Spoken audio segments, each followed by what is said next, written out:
Magic Arena is the latest and perhaps greatest digital offering from Wizards of the Coast, bringing Magic the Gathering gameplay to the digital scene like never before. Now in open beta, Wizards is urging not only beta testers for finding bugs and stress testing, but also appears very open to communication about player wants and expectations. This video is my review and critique of the current beta program, examining what we have been given so far and what direction the program appears to be headed in. It will be a critical review exploring both positives and negatives about the Magic Arena beta. This video is not sponsored nor in any way supported by Magic Arena or Wizards of the Coast, nor will it ever be. To do so would create an extreme conflict of interest. Thus, while you may disagree with my commentary on the game, know that my praise and criticisms are my own and in no way influenced by free coins, cards, etc. That being said, I feel there are three major categories to examine and critique. The software, meaning the client itself and the user interface experience. The game, what Magic Arena offers in regards to Magic the Gathering gameplay. And the economy, what it costs to play, examining its free-to-play model and prize-reward structure. Please note this review is of the open beta. Once the full version is released, I will post an updated review and link it at the top of this video's description. So be sure to check for that if viewing this video in the future. Let's begin with the client. Before finally being given access to the open beta, the two areas I was most concerned about were turn progression and the sensory experience. Turn progression in Magic has always been difficult in digital. With multiple phases, the passing of priority, and the ability to respond through not only your turn, but throughout your opponent's, programs like Magic Online have often been lethargic at best.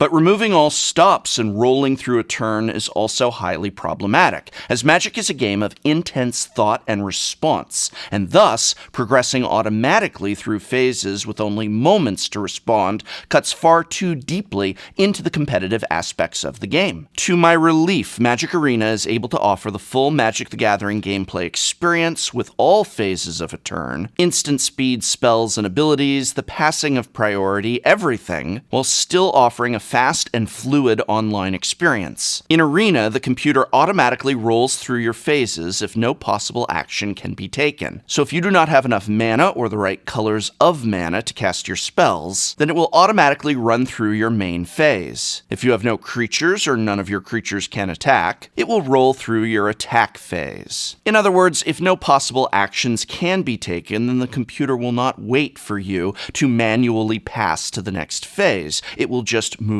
on. However, if there are actions or responses available, it shall indeed wait. To me, this system works great. It speeds up gameplay nicely and also decreases the chances of my accidentally clicking through a key phase after having to repeatedly click through a bunch of phases where I had no available actions. And if you so wish, you can disable all of this, opting to manually pass priority exactly as you do on Magic Online. And you can also set custom stops through your turn and your opponent's. What's more, lands will auto-tap for mana when you cast spells, saving more time and helping create a smooth, comfortable gameplay environment. This too can be disabled if you wish. The other area I was worried about was the sensory experience of the Magic Arena client, namely sensory overload. To my surprise, I not only have not had a problem with the music, sound effects, and animations of Magic Arena, but I've found them quite an enjoyable aspect of gameplay. Bolts of fire shoot from your cards to your targets, creatures die in an explosion of light, black necromantic energy emanates from some cards when cast, while others will have a full-scale animation of their creature climb out of the card and onto the battlefield. Casting a saga is literally unrolling an ancient scroll. What's more is that dragons roar, cats meow, and planeswalkers talk. I have returned! And I, as an extremely cranky old man who thinks these damn Transformer movies are all just a bunch of crazy, annoying, jerky movements and sound and don't know what's wrong with all you kids these days, I really enjoy the arena sensory experience. It's not an overload, it's just right for me. Nonetheless, this is going to be somewhat subjective based on the user, and I do wish there was an option to turn down or even off the graphic animations and effects. A medium setting that disabled the more flashy animations like sagas and creatures climbing up out of the cards, but left the minor visual effects along with an option to turn off all effects entirely and just have the most basic stripped down visual experience would be a great thing to provide to players so they could customize their experience to their personal taste and preference. But even as is, Magic Arena's interface is smooth, fun, and maintains a fast pace despite the immense complexity of gameplay that Magic the Gathering brings. What's more, since it's written in Unity, Arena can be made to work on everything from Mac OS to Steam and PlayStation, whatever. So cross-platform compatibility is not only possible, but coming. Yay. For Magic Arena's software and user interface, as of the open beta, I give this area an A. But what about the game itself? What I'm referring to here is not the client or interface, but the possibilities of gameplay available on Magic Arena. Currently, Arena lacks standard and seems to have added draft on an extremely limited basis, no pun intended. Starting in 90 hours, that's not quick. So what there is currently is a kind of almost standard, where players can build 60-card decks from Amonkhet block, Ixalan block, and Dominaria. Technically, these decks also allow a 15-card sideboard, but all rounds are one game only, so there is no actual sideboarding that takes place. You can play Quick Constructed, which is a pay-to-play ladder competition, or Ranked Constructed, which is a free casual game. Ranked will try its best to pair you up with an opponent close in rank to you, although this doesn't seem to work often, and rank is only very loosely defined by your wins and losses, whereas the pay-to-play Quick Constructed ladder is an attempt to win 7 games against 7 different opponents with only 3 permitted losses overall. 10 free theme decks are provided to all players, made of cards from Ixalan and Amonkhet only, and are more akin to what we in the paper world might think of as intro packs. Beyond that, players can grind for either packs or coins to be spent on packs, and from there upgrade the included theme decks or build decks of their own. I'll talk about the economy next, but I want to put that aside for now to comment on this available gameplay and the quality of it, which unfortunately is very strained at the moment. Arena needs standard, it is clear, but it also needs other formats. When you're playing with one of the simple, fun theme decks and go up against an opponent with a playset of Scarab Gods or a souped-up Benalia Knight deck, you're going to have a bad time. Even when Kaladesh is hopefully added soon and a full standard experience is then made available, just standard will create the same problem. Those without the fully upgraded standard decks will likely not be able to find matches against their own power level. You won't be needing those. This is why a diversity of formats is so critical. I get why Arena doesn't currently have older formats like Modern or Pauper, but it would benefit greatly from something like a theme league or format. This format could restrict decks to only the 10 theme decks originally provided to all players, at least for the time being, so that upgraded standard players could just play other upgraded standard players, and people just wanting to jam games with the theme decks could just jam games with the theme decks. I believe Arena would benefit greatly from having both Challenger decks and Planeswalker decks from Amonkhet all the way through Dominaria added.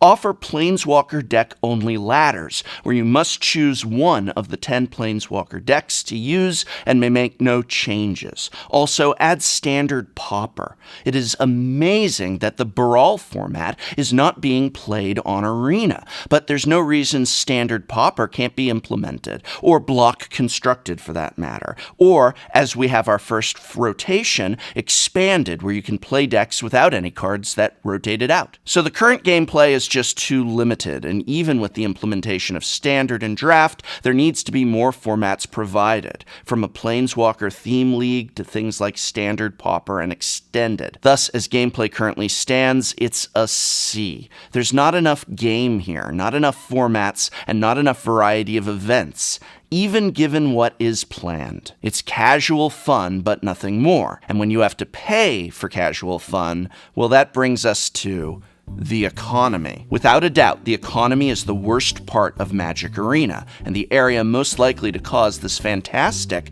MTG digital experience to fail.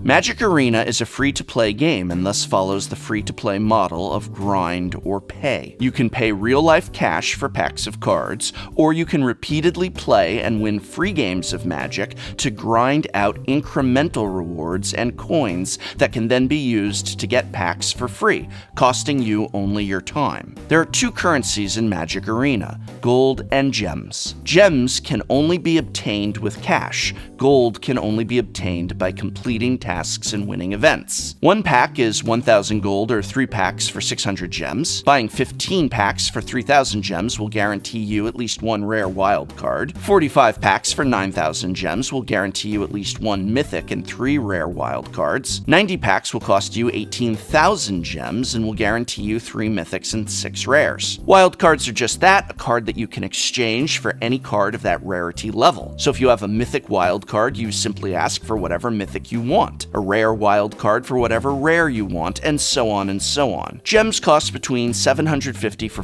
$4.99 all the way up to $20,000 for $99.99. Starting to feel a bit confused about pricing, I haven't even gone over daily or weekly rewards or the vault yet. One of the things I find very off-putting about this economy of gems and coins is that it seems intentionally obtuse, so as to create an ambiguity about just how much everything costs. Gem bundles do not divide evenly into pack bundles, so when you buy 1,600 gems for $9.99 and then 6 packs for 1,200 gems, how much did you just spend? What does a pack of cards cost in real-world dollars again? Why can't I just buy the number of gems I want? If 90 packs cost 18,000 gems, why am I forced to purchase 20,000 for $99? Of the leftover 2,000 purchased, I have to choose between 6 packs for 1,200 or buy more gems so that I can get 15 packs for 3,000. Oh, but I can't purchase just 1,000 gems. I can only buy 750 gems or 1,600. And none of this is even covering gold. Why is there not a singular form of currency? This is not an accident. It has been designed with a purpose, with a goal, and that goal is not your benefit,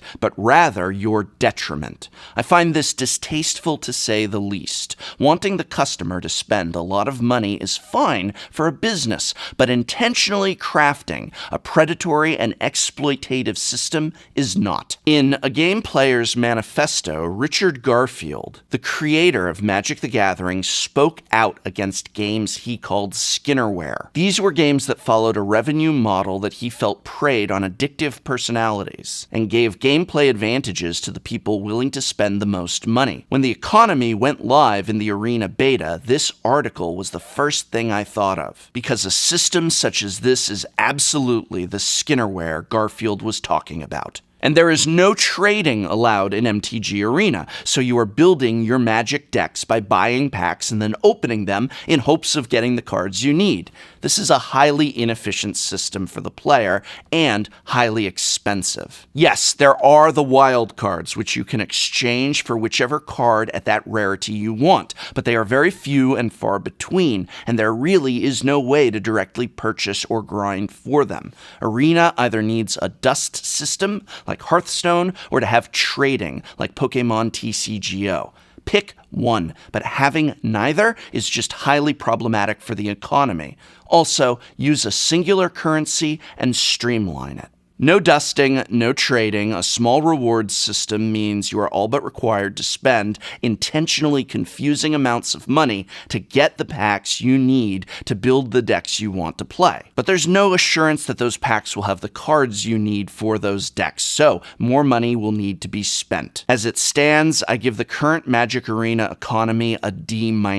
Again, Magic Arena is still in beta, and changes and improvements are being made every day. In my evaluation, the software here is golden and allows for a wide variety of options, as opposed to Magic Online, where the vast majority of improvements simply can't be done, can't be implemented because of the ancient cluster fudge of code. The only thing limiting Magic Arena are the decisions themselves, the choices made by the people in charge of what gameplay they choose to offer us or what kind of economy they choose to pursue. Thus, the biggest problems I see in Magic Arena lay in the choices made by those in charge. And that also means that with active customer feedback and engagement, those decisions can be changed. We can get the digital experience we want if Wizards of the Coast is willing. So now I want to hear from you. Are you in the Magic Arena beta? If so, what grade do you give it and why?